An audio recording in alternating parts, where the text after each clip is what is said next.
Good evening, ladies and gentlemen.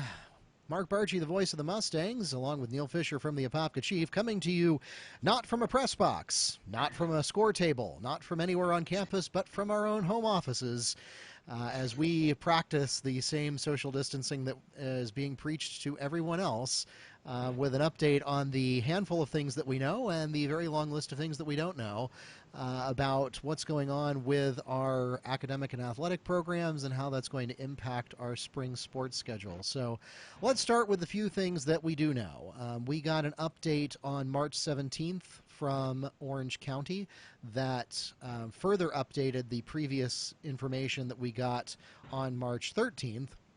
And so what we know is that spring break was originally supposed to end now, and tomorrow we were supposed to be back in school on campus. That is no longer happening. So the teachers are back tomorrow, but they are not necessarily back on campus. The campuses will be open for them to come in waves if they want or need to do so in a safe manner, in order to collect items that they may have in their classrooms or elsewhere on campus that they need in order to be able to do remote instruction. But then they will be predominantly working from home over the next week, as they are preparing lesson plans and adjusting lesson plans and making sure that they are in a position to facilitate and lead distance learning. Then a week from tomorrow, March 30th, school will be back in session, but not on campus. So we'll be going to distance learning, and that will start again on March 30th. Teachers will be in communication with students by email and on Canvas updates. And if you need more information on how exactly that's going to work and what that's going to look like, you can go to ocps.net. They have a tile on there for coronavirus updates, and they also have a tile on their homepage for distance learning. So you can learn more about that and what that's going to look like. If you heard that grades are being suspended for this year, that only applies to school and district grades. So Wekiva as an organization will not receive a grade this year. Orange County as a school district will not receive a grade this year, but individual students absolutely will receive grades. And so these remote and distance learning assignments absolutely do count and should be taken seriously. So make sure that you make a note of that. We also know that that arrangement is going to continue at least until April 15th. Beyond April 15th, we do not have enough information yet in order for our government leaders to make an informed decision about that. As more information comes in from the CDC and as we start to see the hopefully very positive effects of our social distancing efforts, then our county leaders will be in a position that they can make a decision. Hopefully we'll get an announcement sometime this week about what things are going to look like after April 15th. As a result of that, we have marked everything on the schedule so far as postponed makeup TBD. Now, that being said, there are 72 events that we had to mark as postponed, and we are realistically not encouraged about the prospect that we're going to make up most or all of those. It may come to pass that we don't make up any of them, but for the moment they are all marked as postponed. Once we get final confirmation from either Orange County or the state of Florida or the Florida High School Athletic Association, then we will update our schedules accordingly. But for now, we have not canceled any of those contracts, and we are hopeful that we are going to get to, at least in some way, get our athletes onto the field and onto the court for our spring sports season. Of course, when we left off, we were in a better position than most, at least in terms of the state of athletics. Some of the states in the U.S. had not yet completed their winter sports tournaments. And so in many cases, and you can imagine like what our girls basketball team would have felt like if they had suspended that in the middle of the playoffs and then never resumed it. So we certainly feel for our colleagues who are in other parts of the country that their sports seasons are on a little bit different schedule than ours are. There is no good time to suspend sports, but if there is a good time, this may have been not the worst. Certainly we are recognizing that like water polo, for example, has lost the end of their season and the beginning of their postseason. We don't have an update from the FHSAA on if or when that postseason might be picked up. And I wouldn't expect one because we just don't have enough data to know that yet. Track and field also is getting close to the end of their season. I think all but the postseason has been impacted, and so it's not likely that we're going to have a lot of ground to make up those events. But when you look at other sports, Neil, like baseball and softball, which are kind of the two that a lot of people tend to focus on, flag football as well, boys volleyball, those seasons do have a fair amount of daylight after April 15th. Where we may be able to catch up some of that and resume it if it turns out to be safe to do so. Yeah, Mark, I'm actually looking at the track and field schedule since you brought it up. The only remaining meet would be the FHSAA District 4A4 Championship, which is scheduled at Showwater Field, and that's scheduled for April 16th, one day beyond the current schedule. So I would not, I just can't imagine, as far as track and field, that they would be able to hold that, being that the district championship being that's the day after the current schedule ends. Right. So unless there were an update from the FHSAA changing the schedule of the postseason, it is difficult to imagine a situation where any regular season events would be made up. Yeah, looking at baseball, they actually have 3 games after April 15th. They actually have a game on April 15th. So if you include that, you have 4, and then the district championship, which usually takes place towards like the last 3 or 4 days in April and might go a day or 2 into May.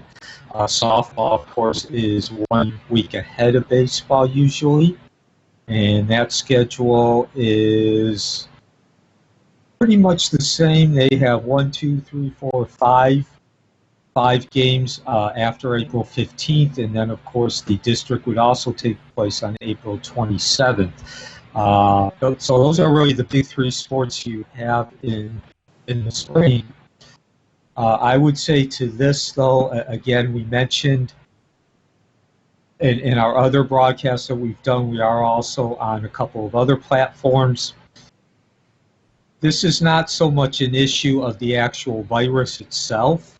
This is an issue of how easily the virus spreads, and how, and also when it does spread from one person to the other, it intensifies. It's not like the flu, where, yes, like this, the person who's carrying it might not have the symptoms until after the person who he or she gives it to starts contracting it.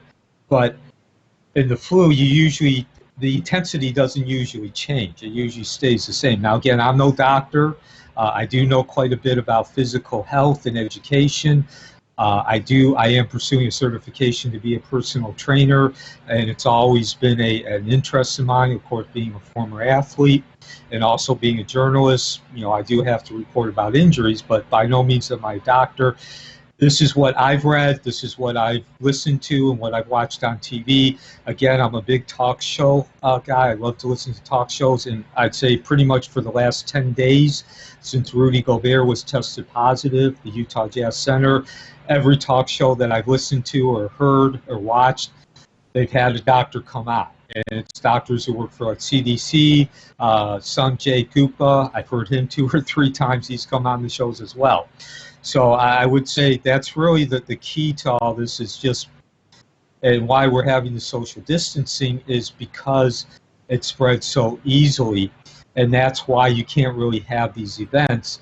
You think about it, basketball, obviously football, it's not in season, but if it does go to that, you include this hockey, even albeit to a lesser degree, almost every sport, you are exchanging sweat. Doesn't matter if it's male or female, bodies are making contact and you're exchanging sport. But even more so, you look into the crowd, you look into the stands, people are standing, they're standing shoulder to shoulder. And yeah, I mean, it's not physical contact. It's not like in basketball where you're lowering the shoulder and driving it into the opponent's chest, but you do touch the person who you're standing next to when you get several hundred people. And that's at high school games, let alone when you're talking about 20, 25,000 filling up an NBA or an NHL arena. And then, of course, it's not just sports. It's, all across the country, entertainment. I know there's been a number of people. The first people who really caught my attention was Tom Hanks and Rita Wilson. I'm a big Tom Hanks fan, that's why. But,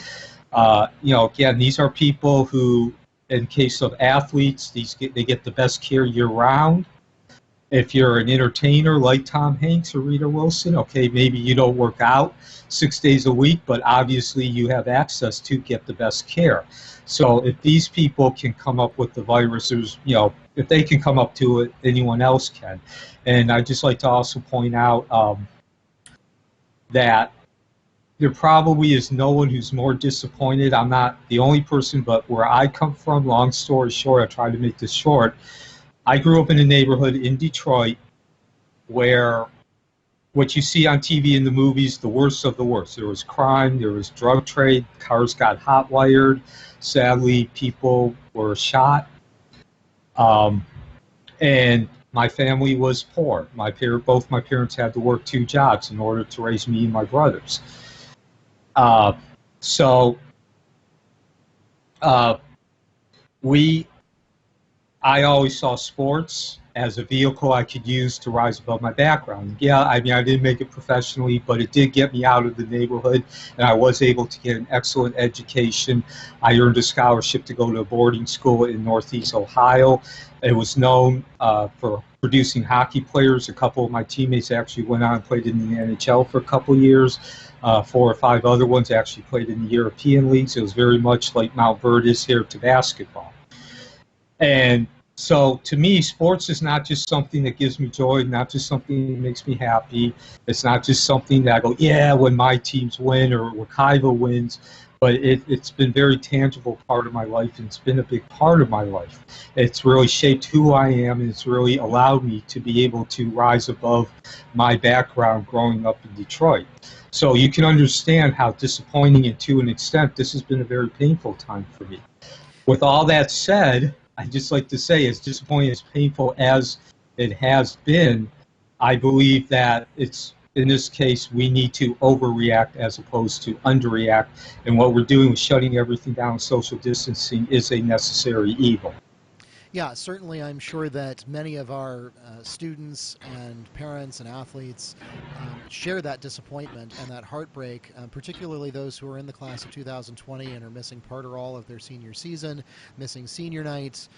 We don't yet know what impact, if any, this is going to have on graduation, whether that stays on the date that it is, or if it continues to look the way that it would normally look, or if it happens at all. We don't have a decision on that yet, and we shouldn't have a decision on that yet because we don't have enough information to make an informed decision on that yet. But we do want to focus on some things that are, specific to the concerns of our Wekiva athletes and their families. We mentioned earlier that the FHSAA released that update on March 18th. They wanted to emphasize that even though Governor DeSantis has indicated that parents can make a choice regarding whether their student advances to the next grade level or not based on the disruption to their academic year, that the FHSAA policy remains unchanged, that you have 8 semesters of eligibility beginning with the semester you start 9th grade for the first time. And that doesn't matter whether you actually participate in all 8 semesters. That 8-semester clock starts counting. And to put that in college parlance, that means there is effectively no redshirt rule, no fifth-year senior rule. So you may potentially end up with seniors who are not eligible to participate in athletics if they are to repeat a grade, regardless of the reason why. And any change to that would require a change in the bylaws by the FHSA Representative Assembly, and that would have far-reaching implications and side effects that may not be desirable. So I would not count on that happening.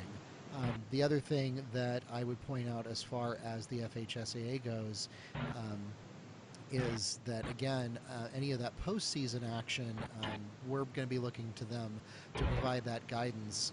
They have indicated that for those sports where there is a requirement to meet a certain number of contests, whether they're district or overall, that the executive director has the authority to suspend those rules or to reduce those rules. And so while they have not given any concrete guidance yet, they have indicated a willingness, obviously, to accommodate schools that may not have been able to play the normal number of games in the regular season, assuming we are able to get back to action later on in the spring, in the second half of April and through May.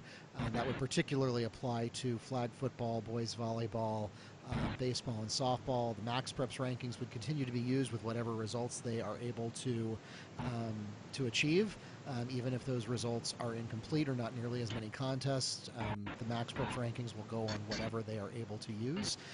So again, I don't want to create a false sense of optimism But at the same time, I do at least want to throw out there that at this moment, as of 7:23 p.m. on March 22nd, there is still some hope out there. We don't know yet what's going to happen in the second half of April and through May, but it is not a foregone conclusion yet that the spring seasons would be completely forfeited. So we are hopeful that we are going to be able to get back to some sense of normalcy before the end of this school year. Meanwhile, we know that we've seen some posts from various teams on Twitter recommending workouts for their athletes to do at home. We hope that our athletes are continuing to stay in good shape and well conditioned as they are able to safely do so without access to gyms and campus facilities, etc., and not having direct in-person access to their coaches. That we know that a lot of our athletes are continuing to operate with that sense of optimism that they're going to get back on a field or a court hopefully soon. So again, we would remind you to make sure that you are following at OCPS News on Twitter. That is the official account of Orange County Public Schools, and that is where you will see official information first that you can count on and depend on as being the source of truth. If you're more of a Facebook person, they are at Orange County Public Schools on Facebook. We, of course, will be monitoring those feeds as well, and we will cascade any information from our own Twitter and Facebook feeds as soon as we see it. And then, of course, there is ocps.net, which has a tile for distance learning and more information about that, as well as a tile for coronavirus updates and what Orange County is doing to preserve the health and safety of our students. Also on that page, you will see some updates related to school-provided meals. So if you do depend on Wekiva for breakfast or lunch, that service will continue throughout the closure. You can get Lynx bus transportation for free if you need it to take you to and from campus. And they have a kind of on-the-go drive-through style setup that still preserves that social distancing while allowing our students who need it to pick up those breakfast, lunch, and breakfast for the next day at no charge. So that service does continue. And then that's all we know. We don't know anything more than that at this point. And again, we wouldn't expect to know anything more at this point because obviously government leaders do not want to react prematurely by canceling things that may not need to be canceled, nor do they want to not cancel things that may actually need to be canceled depending on how the data comes in and how the measures that are already in place continue to prove themselves effective or not. So in the meantime, we hope that you are staying safe. Know that we are thinking of you, and we are going to make every effort to do what is right by our students while still keeping them safe. So for those senior nights that got missed, we're going to see what we can do about recognizing our seniors. If we have to continue to cancel things, we're going to look for opportunities to the extent that we are able to highlight and feature our student athletes in ways that are meaningful but still do not expose them to any undue risk. We will be always on the lookout for opportunities to do that as we have to continue to make adaptations and approach things in a way that we never have before. So meanwhile, like I said, please stay safe. Please continue to follow those guidelines from the CDC. It's so hard to keep your hands away from your face. I keep catching myself starting to do it and have to pull away, and it's so tricky. But keep those hands washed, keep those distances from each other, and hopefully we will get through this sooner rather than later. And back to a sense of normalcy. So we'll come back to you with more updates, and we'll continue to cascade anything we get from official channels through the state of Florida, the FHSAA, and Orange County Public Schools. And my thanks to Neal Fisher from the Apopka Chief joining me in this most unusual of circumstances. My name is Mark Barchi, the voice of the Mustangs, wishing you a good night and a great rest of your week.